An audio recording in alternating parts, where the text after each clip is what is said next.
আজকে 26শে ডিসেম্বর 2025 এবং এই বছরের শেষেও কিন্তু আমাদের কাজ শেষ হচ্ছে না।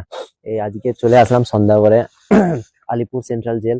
এবং আমাদের যিনি আসামি, উনি তো লাইফ কনভিক্ট। মোটামুটি 2015-র পর থেকেই উনি এখানে রয়েছেন, এখানকার স্থায়ী বাসিন্দা হয়ে পড়েছেন। এই ইতিমধ্যে উনার ইন্টারোগেশনের জন্য আমরা আসলাম এখানে, এবং উনার অ্যাপিল ফাইল করতে হবে হাইকোর্টে। এবং অ্যাপিল ফাইল করার জন্য ইন্টারোগেশনটা খুব ইম্পর্টেন্ট ছিল। যাই হোক, আমি বিং অ্যান অ্যাডভোকেট কথা বললাম ওনার সাথে, ইন্টারোগেশন করলাম। এখানে যথেষ্ট হার্ড এন্ড ফাস্ট রুলস রয়েছে, প্রচুর চেকিং হচ্ছে। আমাকে প্রচুর 2-3 জায়গায় আমাকে আইডি প্রুফ দেখাতে হলো। তো যাই হোক, যে কাজের জন্য এসেছিলাম সেটা তো হলো।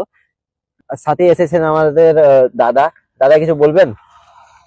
আহ, আমি কি বলবো, যাই হোক, যে আসামিটা এসছে, আসামিটা এখানে রয়েছে, সে খুবই ইনোসেন্ট পার্সন এবং শুধু ইনোসেন্টই নয়, তাকে একটা সে একটা মানে চক্রান্তের শিকার হয়েছে। তো সেই দিক থেকে খেয়াল করে আশা করবো ভালো হয়েছে। এবং যা ইন্টারভিউ, আসামি নিজেকে নির্দোষ বলে দাবি করেছে এবং এন্টায়ার ইনভেস্টিগেশন মানে এন্টায়ার যে এটা রয়েছে, ইন্টারভিউটা আসামি নিয়ে এলাম বা ইন্টারোগেশন যেটা করলাম, সেখানে কিন্তু আসামি একবারও বললো না যে স্যার আমার কোথাও দোষ ছিল বা আমার কোনো ছিল।